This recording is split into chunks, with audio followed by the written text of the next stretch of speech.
오늘은 예수 그리스도를 기억하라는 말씀의 제목을 가지고 함께 은혜를 나누고자 합니다. 항상 연말이 되면 1년이 빠릅니다라고 하지만 벌써 다음 주일이 성탄절입니다.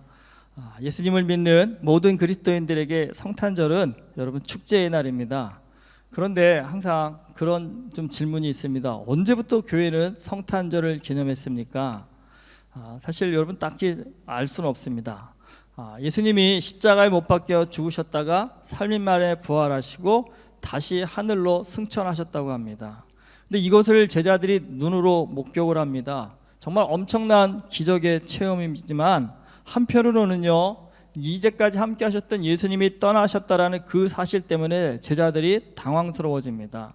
그러니까 홀로 남게 된 겁니다. 예수님과 함께 있다가. 그러니까 이제 홀로 남은 우리가 뭘 어떻게 해야 할지를 몰라가지고 제자들이 사실 우왕좌왕합니다. 그런데 그런 제자들에게 오순절에 성령이 임재하십니다. 그러니까 강력한 성령의 임재를 통해서 제자들은 다시 힘을 얻었고 그리고 드디어 교회를 세워갑니다. 여러분, 이것이 초대교회의 시작입니다. 근데 초대교회 성도들은 사실 굉장히 어려운 여건 속에서 신앙생활을 해야 했습니다. 무엇보다도요, 예수님을 박해했던 대제사장 바리새인 서기관들이 예수님을 믿는 사람들을 여전히 박해하고 있었습니다. 여러분, 유대 사회에는요, 오늘날 우리와 같은 이런 개인주의적 사회가 아니라 굉장히 강력한 공동체 사회입니다. 여러분, 공동체 사회라는 것 결속력이 뛰어나다는 장점도 있지만 한편으로는요, 그 공동체에 눈밖에 나면요, 생활하기가 굉장히 어려워진다라는 아주 치명적인 단점이 있습니다. 그러니까 초대교회 성도들은요, 당시에 종교 지도자들 눈밖에 난 사람들이었습니다. 그러니까 그들은 보이게 또 여러 가지 사회적 불이익을 당하면서 생계를 이어나가기도 쉽지 않은 그런 형편이었습니다. 그러니까 여러분, 우리 예배를 드릴 수 없을 때 가장 큰 이유 중에 하나가 먹고 살기 바빠서 예배 못 드립니다 할 때가 많지 않습니까? 그러니까 초대교회 성도들이 그런 형편이었습니다. 그런데 그렇게 어려운 형편 속에서도 그들은 주일에 모여서 예배 드리는 일을 포기하지 않았습니다. 여러분, 예배의 역사를 한번 공부해 보면요, 오늘 우리가 드리는 이 예배를 위해서 얼마나 많은 사람들의 수고와 헌신과 고난이 있었는지 모릅니다. 정말 여러분, 이 예배라는 것은요, 수많은 그리스도인들이 피를 흘리며 지켜온 예식, 그 표현이 딱 맞는 것입니다. 사실 사람은 어려울수록 강인해지고요, 편안해질수록 연약해집니다. 엄청난 핍박 가운데서도 예배를 지켰던 초대교회 성도들이었습니다. 그들이 여러분 오늘 이 시대를 본다고 한다면 아마 이렇게 마음껏 예배 드릴 수 있다라는 그 사실 하나만으로도 정말 춤을 출 만큼 기뻐하실 겁니다. 근데 여러분, 예배 드리는 게 정말 춤출 만큼 기쁘세요? 그러니까 정작 본인은 모릅니다. 그렇죠? 본인은 모릅니다. 근데 여러분, 왜 초대교회 성도들은 그렇게 예배를 사모하는 마음이 뜨거웠을까요? 오늘 우리보다 더 훨씬 더 어려운 형편 속에서도 그들은 예배 드리는 것에 너무나 간절했다라는 겁니다. 예배를 사모하는 마음이 오늘 우리의 상상을 초월할 정도입니다. 궁금하지 않으십니까? 도대체 초대교회 성도들의 예배에는 무엇이 있었길래 우리가 알 수 없는 그런 뜨거움을 가질 수 있을까? 여러분, 초대교회 예배는 우리만큼 신나지 않았습니다. 그때는 악기도 없었고요, 드럼도 없었고 피아노도 없었습니다. 오로지 목소리로 찬양을 해야 될 거고, 설교는 굉장히 길었습니다. 오늘날에는 설교가 30분 넘어가면 안 된다는 게 어떻게 철칙인데, 여러분, 이 당시엔 설교가 기본이 한 두세 시간은 기본이었다고 합니다. 근데 설교 주제가 거의 매주 똑같았습니다. 뭐였을 것 같으십니까? 설교 주제가 예수님의 부활이었습니다. 그러니까 여러분, 초대교회 안에는요, 예수님의 부활을 직접 목격한 제자들이 살아 있었습니다. 여러분, 눈앞에서 예수님의 부활을 목격하고 그분이 승천을 했다는 걸 눈앞에 봤으니 그 충격이라는 것은요, 쉽사리 가시지 않는 그런 여운을 남겼습니다. 그러니까 부활하신 예수님을 생각할 때마다 그들의 마음이 어떻겠습니까? 정말 심장이 쿵쾅쿵쾅할 정도로 뜨거운 은혜의 역사가 일어나기 시작하니까, 여러분, 그런 부활 신앙을 갖고 있다 보니까 그들이 감당하지 못할 고난이 없었습니다. 그러니까 아무리 어렵고 힘든 일을 당하더라도 주일 예배에 나와서 부활하신 예수님에 대한 말씀을 듣고 함께 찬양하고 기도하면 그들은요 다시금 고난의 현실로 돌아갈 수 있는 용기와 힘을 얻을 수 있게 되었습니다. 그래서 초대교회는요 여러분 매 주일이 부활절이었습니다. 그러니까 부활절이 좋긴 하지만 1년 12달 여러분 52주 매주 부활절이라고 한다면 어떠실 것 같으세요? 우리는 좀 식상해 할 만도 한데 근데 이 상황을 하나님이 그렇게 만들어 하신지 모르겠지만 그들은 식상해 하지 않았습니다. 왜 식상해 하지 않았냐면 유대 사회가 주는 박해보다 더 큰 박해가 오기 시작했답니다. 로마 제국의 박해가 온 겁니다. 로마 제국의 박해가 심해지면서 수많은 사람들이 순교를 당합니다. 여러분 이러한 절박함이 있었습니다. 오늘 함께 예배드렸던 사람을 다음 주일에도 볼 수 있을까? 여러분 이러한 간절함을 가지고 예배를 드렸습니다. 여러분 우린 그런 간절함이 솔직히 없지 않습니까? 옆에 분 봐주세요. 다음 주에도 이분과 함께 예배드릴 수 있을까? 여러분 이러한 간절함을 갖고 있다 한다면 예배에 임하는 태도가 달라질 수밖에 없지 않을까요? 그런데 옆 사람만의 문제가 아닙니다. 나도 이 예배가요 오늘 이 예배가 내 인생의 마지막 예배가 될 수 있다라는 이 절박함이 모든 성도들에게 있었다라는 겁니다. 그러다 보니까 여러분 언제 죽을지 모른다라는 두려움을 갖고 있는 사람이 그 두려움을 이길 수 있는 최고의 힘이 뭘까요? 죽음을 이기고 부활하신 예수님을 믿는 것입니다. 그 예수님을 믿으면 믿는 모든 자가 부활한다라는 그 복음의 약속을 그냥 듣는 것이 아니라 그걸 삶으로 체험하기 시작하니까 여러분 초대교회 성도들에게는 매 주일이 부활절에도 지루하지 않고 오히려 그 신앙이 더 뜨거워지고 간절해졌다는 겁니다. 근데 여러분 이 간절함의 시기가 그냥 10년, 20년 정도가 아니라 거의 300년이 이어집니다. 그러니까 AD 313년에 로마의 콘스탄틴 황제가 기독교를 공인할 때까지 이 부활 신앙에 대한 간절함이 이어졌습니다. 박해받던 기독교가 로마 제국의 인정을 받고요. 이제는 로마 제국의 가장 강력한 종교가 됩니다. 교회의 형편도요 예전과는 비교가 안 될 정도로 굉장히 나아졌습니다. 그러면서 교회도 이제까지는 정말 정신이 없어서 살아남기 바빠서 하지 못했던 그 어떤 신앙의 다양성에 대해서 좀 고민하기 시작하면서 신앙을 정비하기 시작합니다. 예수님의 부활이 사실 정말 중요한 것입니다. 기독교 신앙의 전부라고 해도 과언이 아니지만 근데 너무 거기에만 몰입하다 보니까요 신앙생활함에 있어서 놓친 것들이 꽤 있었습니다. 그것들을 하나하나 따져보니까 그 중에 대표적인 것이 뭘까요? 이 예수님의 탄생을 기념하는 이 성탄절에 대한 인식, 개념이 너무 없었다는 겁니다. 앞에서도 잠깐 말씀드렸지만 성탄절이 언제부터 지켜졌는지는 역사적으로 정확하지 않습니다. 사실 기독교가 로마 제국의 공인을 받은 이 4세기 전에는요 초대교회 안에서 크리스마스를 지켰다는 내용이 전혀 나오지 않습니다. 물론 이 당시에도 마태, 마가, 누가복음에는 예수님의 탄생에 대한 기록이 나오고 이를 초대교회 성도들이 분명히 읽었겠지만 구체적인 예수님의 탄생을 기념했다는 내용은 없습니다. 그러니까 예수님의 탄생을 기념하는 크리스마스라는 말이 처음으로 기록된 책이 언제냐면 AD 354년에 기록된 로마의 한 문서인데 여기에요 12월 25일이 유대 베들레헴에서 그리스도가 나신 날이라는 그 기록이 지금 현존하고 있는 최고의 기록입니다. 근데 사실 원래 이 12월 25일은요 동지 아시죠? 겨울에 밤이 가장 길고 낮이 가장 짧은 날인 동지 후에 해가 다시 커지기 시작할 때에 이 태양을 정복되지 않은 태양이라고 불러가지고 이걸 기념하는 이교도의 축제일이 12월 25일이었습니다.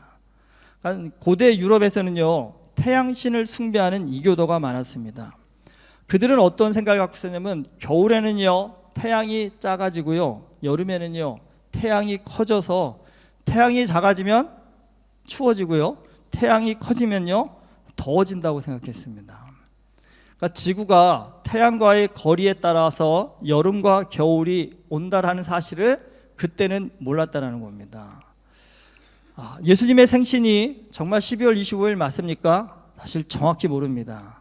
그런데 여러분, 아주 틀린 건 아닙니다. 대충 이 시기인 건 맞습니다. 하지만 정확한 날짜는 모릅니다. 그래서 사실 미국의 아주 보수적인 청교도들은 정확하지도 않은 생일 날짜를 예수님의 성탄절로 지키는 건 맞지 않다고 해서 보수적 청교도들 가운데는 성탄절을 안 지키는 사람들도 꽤 많다고 합니다.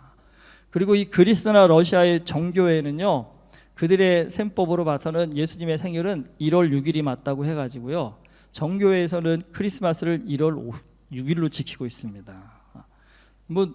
근데 이제는 전 세계적으로 12월 25일이 크리스마스로 너무나 당연히 지키고 있기 때문에 이게 크게 문제는 되고 있지는 않지만, 그래도 여러분 아직도 기독교 안에서는요, 이 날짜에 대한 논쟁이 계속 지속되고 있습니다. 근데 이 크리스마스만 날짜 논쟁이 이루어지는 것이 아니라 이 정확한 날짜에 관련한 문제는 이 신학적으로 큰 논쟁의 주제이기도 합니다. 그러니까 부활절 날짜도 사실 정확한가에 대해서는 거기에 이의를 제기하고 있는 사람들이 굉장히 많습니다. 그리고 또 특별히 안식일교회 아시죠? 오늘날 안식일교회는 오늘날 개신교회가 지키고 있는 이 주일이 성경이 말하는 안식일과 다르다고 해서 토요일에 예배를 드립니다. 그리고 여러분, 안식일교 들어가 보면 안식일을 정확히 지키는 일이 얼마나 중요한지에 대해서 정말 밤을 새서 읽어도 모자랄 만한 그 방대한 분량의 그런 자료들이 엄청나게 많이 나오고 있습니다. 그런데 그걸 읽을 때마다 저는 이런 질문을 하고 싶습니다. 안식일교에서 지키고 있는 그 토요일도 정말 성경에서 말하는 그 안식일과 정확히 일치하는 그 날짜가 맞습니까? 물론 그 자료에는 왜 정확한지에 대해서 설명들이 쭉 나오지만 사실 그것조차도 아주 100% 완벽하다고 볼 수는 없습니다. 사실 여러분, 정확한 날짜의 개념, 이건 사실 있을 수 없는 겁니다. 우리는 생일을 기념합니다, 항상. 근데 여러분, 한국에서 기념하던 생일날과 호주에서 기념하는 생일날, 달력상으로는 분명히 같은 날짜입니다. 하지만 여러분, 진짜 실질적으로 따져보면 그 날짜가 정말 내가 태어난 그 날을 내가 정확하게 날짜를 맞춰서 기념하고 있는 게 맞는 것일까요? 그나마 한국과 호주는 시차가 별로 안 나서 진짜 크게 차이가 안 나지만, 여러분, 한국과 미국을 비교해 보면 제대로 된 날짜에 내 생일을 지키고 있는 게 아닙니다. 그냥 편의상 그 날짜를 정해서 그날을 지키고 있을 뿐이라는 겁니다. 제가 왜 이 말씀을 드리냐 하면, 좀 신학을 너무 깊이 들어가는 분들은 정확히 알 수 없는 것에 집착하는 분들이 은근히 많습니다. 근데 정확히 알 수 없는 이것에 집착을 하게 되면 신앙에 굉장히 큰 오류가 생깁니다. 사람은 좀 집념이 있어갖고요, 뭔가를 깊이 파고 들어가다 보면 나만이 뭔가 알고 있는 것을 깨달은 양, 이게 뭔가 머리에 번개가 일어날 때가 있습니다. 근데 그 번개 일어날 때가 정말 머리에 번개 맞는 순간입니다. 이게 모든 가치 판단의 기준이 흐려져 버립니다. 그러니까 자기만 맞고 내가 세상 아무도 모르는 비밀을 발견했다고 거기에 정말 올인하게 됩니다. 거기에 몰입하게 됩니다.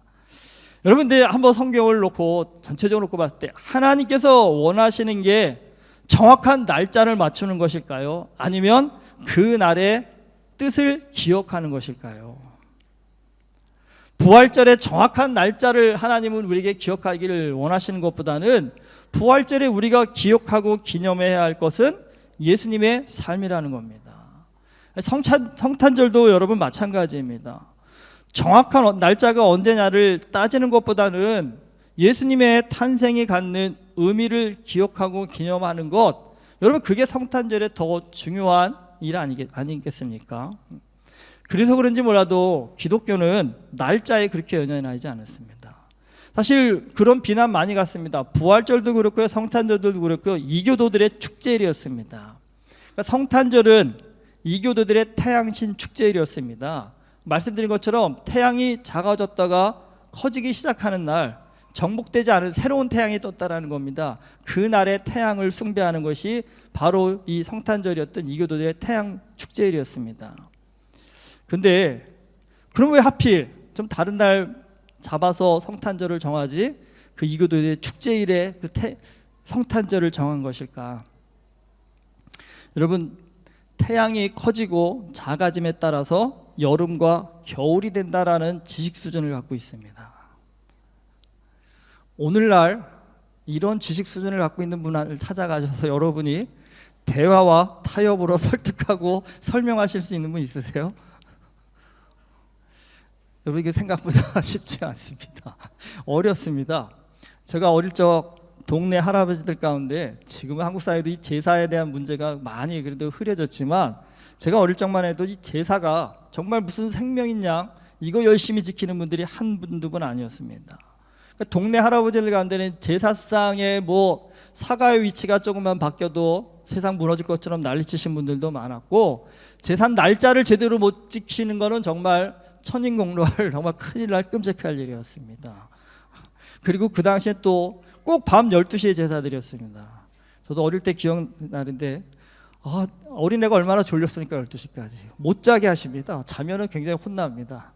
그리고 12시에 제사 드리고 졸려 죽겠는데 그때 또 밥을 드십니다. 저녁도 못 먹게 하고요. 배고파서 좋은 듯 먹는 듯 하는 그런 일들이 굉장히 많았습니다. 솔직한 마음으로 어린 제 생각에 뭔 제사를 꼭 이렇게 밤중에 일찍 드리고 저녁 먹고 가면 안 되나? 이 생각이 굉장히 많은데, 그랬다가는 난리가 날 일이었죠, 사실은요. 여러분, 그런 노인네들에게 제사 날짜 좀 편하게 토요일날 드리죠, 이랬다가는요, 그건 집안에서 쫓겨날 일입니다. 호적에서 정말 이름 파낸다고 할 정도로 그럴 일들이었다라는 겁니다. 여러분, 이 기독교 신앙과 그렇지 않은 신앙을 비교해놓고 봤을 때, 기독교 신앙은 날짜에 얽매일 필요가 없습니다. 하지만 비기독교 신앙인들에게 날짜는요, 생명입니다. 그렇기 때문에 기독교인들은 날짜를 갖고 싸우지 않았다라는 겁니다. 어차피 정확한 날짜라는 건 하나님만 아시는 겁니다. 우리는 그 날짜에 담긴 의미를 기억하는 일이 중요한 거라고 합니다. 여러분, 고집스러운 이교도들에게 그 태양을 숭배하는 그 날짜 옮겨가지고 성탄절 하자고 했다고 한다면요, 기독교는 두 가지로 싸워야 됩니다. 성탄절의 의미를 가르쳐주는 것도 어려운데 날짜 때문에 또 싸워야 된다는 겁니다. 그러니까 어떻게 보면 날짜와 싸우는 것은 기독교인에겐 비본질적인 것이었다는 겁니다. 그래, 니네가 그 날짜 그렇게 좋아하면 그 날짜 지키라고 합니다. 그 대신요, 그 태양절의 진정한 주인은 너희가 섬기고 있는 태양신이 아니라 예수 그리스도라는 것을 그들에게 가르쳤다라는 겁니다. 사실 유럽 사회에서 기독교가 빨리 전파될 수 있었던 가장 큰 이유가요, 기독교인들의 이 선교 전략이 굉장히 유연했다는 사실입니다. 그래서 생각보다 여러분, 기독교는 보수적이지 않습니다. 고집하지 않습니다. 굉장히 사고방식이 유연합니다. 근데 여러분, 유연할수록 강합니다. 유연할수록 힘이 있고 능력이 있는 것입니다. 여러분, 기독교인의 그 힘이 어디에 있는지를 좀 다시 한번 살펴보실 수 있으면 좋겠습니다. 어쨌든 그렇게 해서 유럽 사회 안에서 부활절도 그렇고 성탄절도 그렇고 빠르게 그들의 생활 속에 자리 잡게 됩니다. 이 4세기 이후에 성탄절에 대한 새로운 발견이 이루어지면서 크리스마스가 자리 잡아가면서 기독교인들 안에 어떤 고민들이 있었냐면, 우리가 1년 내내 예수님을 묵상해야 되지 않겠냐라는 겁니다. 그렇다면 매 주일마다 예수님과 더불어 살아야 될 텐데, 그 주마다 예수님에 대해서 어떻게 묵상하며 살아야 될지에 대해서 고민을 하다가 달력을 만들었는데, 그게 바로 교회력입니다. 오늘 주에 보시면 그거 신학 서적에 나오는 정의입니다. 제가 쓴 게 아니라, 그래서 말이 깁니다. 교회력은 교회가 그리스도 안에서 행하신 구속 사건을 기념하기 위해 매년 단위로 그리스도에 대한 대림, 탄생, 주연, 사역, 고난, 죽으심, 부활, 승천, 성령 강림 등 예수 그리스도의 생애의 사건들을 순서적으로 주일 또는 평일에 할당하여 경축하는 교회의 달력입니다. 어제 우리 규리가 이거 번역하느냐고 굉장히 고생했습니다. 네. 여러분, 교회력의 시작은 사실은 1월이 아닙니다. 대림이라고 하지 않습니까? 이 대림절이 뭐냐 하면 예수 그리스도의 탄생을 기다리는 그런 기다림의 시간이라서 대림절이라고 합니다. 그 대림절이 보통은 성탄절을 앞둔 11월 말이나 12월 초가 됩니다. 교회력의 시작은 이때입니다, 사실은요. 그리고 교회력에는 중요한 절기가 있는데 그 첫 번째가 성탄절이고요. 두 번째가 부활절이고, 그리고 부활절 이전에 사순절을 두어서 예수님의 고난을 묵상하는 사순절을 둡니다. 그리고 부활절 이후에 오순절이 와서 성령 강림의 역사가 일어나게 됩니다.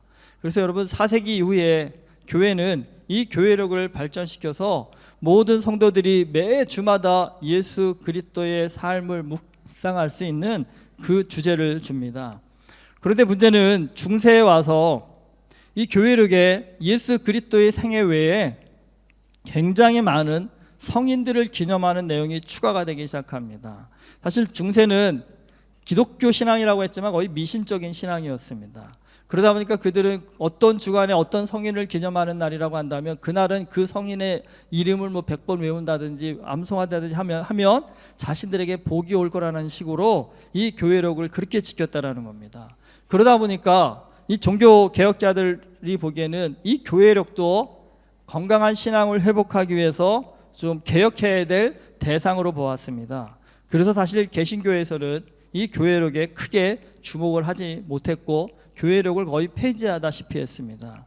그런데 20세기 들어와서 개신교 안에서도 예배학이라는 학문이 발달하기 시작하면서요, 진정한 예배, 참된 예배가 무엇인지를 고민하기 시작하면서 이 교회력의 정신이 자체가 나쁜 것은 아니라는 것을 발견하기 시작하면서 개신교 예배학자들 안에서도 이것을 오늘날에 맞게 새롭게 갱신하여서 우리의 신앙을 좀 더 성숙시키는데 도움이 되도록 이것을 활용하면 좋겠다라는 그런 운동이 일어납니다.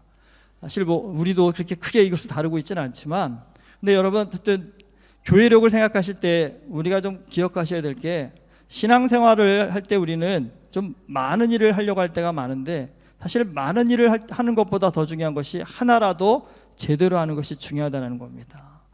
그러니까 뭐든지 우리가 하다 보면 자꾸 그것에 대해서 우리가 뭔가 율법주의적으로 내가 이렇게 많이 했어라는 자꾸 그런 생각에 빠지기 쉽다라는 겁니다.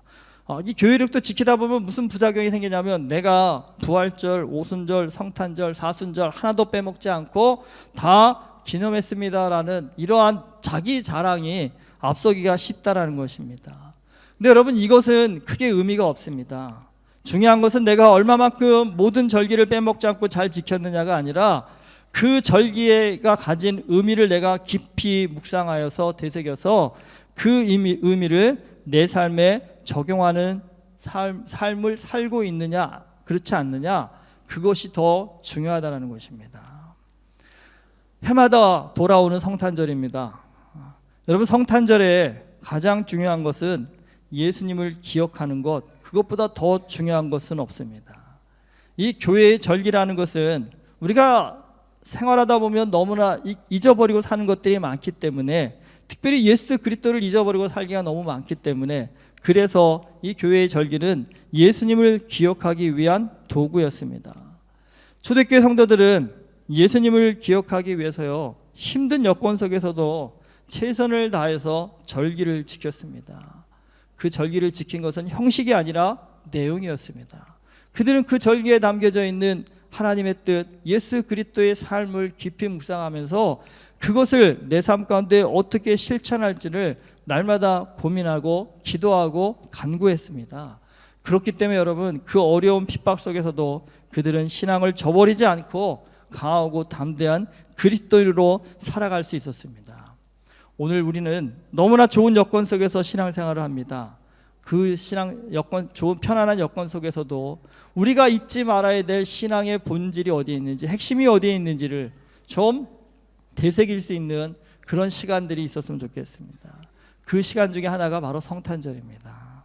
그러니까 크리스마스는 연말에 끼어 있어서 이렇게 저렇게 하다 보면 그냥 지나가 버리는 시간이 바로 또 성탄절이기도 합니다. 여러분 이번 성탄절에는 예수 그리스도께서 이 땅에 오심이 내 삶에 어떠한 의미가 있고 어떠한 관계가 있고 어떠한 영향력을 미치셨는지 한번 좀 시간을 내어 깊이 묵상하시면서 들뜬 연말 속에서도 예수 그리스도 중심으로 사는 그 삶을 다시 한번 좀 다잡을 수 있는 그런 건강하고 기쁘고 복된 성탄 한 주간이 되실 수 있기를 주님의 이름으로 축원합니다. 네, 기도 기도드리겠습니다. 예수 그리스도를 기억하고 그 삶을 기념하는 것, 그리고 그 삶에 담겨져 있는 삶의 의미를 되새겨 오늘에 실천하는 것, 그것을 오늘을 사는 우리 그리스도인에게 가장 중요하고 핵심적인 가치임을 이 시간 고백합니다. 하나님, 또 한 번의 크리스마스를 맞게 됩니다. 이 크리스마스에 내가 무엇을 생각하고 무엇을 묵상하고 또 예수 그리스도의 삶을 어떻게 되새겨 봐야 될지를 한번 한 시간을 내어 돌아볼 수 있는 거룩한 은혜의 마음을 우리에게 허락하여 주시옵시고, 하나님 분주한 시간 가운데 그냥 지나가는 시간이 아니라 이 시간 속에서 예수 그리스도와 동행할 수 있는 그런 참되고 복된 은혜의 마음들이 우리의 삶 가운데 흘러넘칠 수 있도록 이 시간 가운데 주님께서 우리와 함께하여 주시옵소서. 예수 그리스도 이름으로 기도드립니다. 아멘.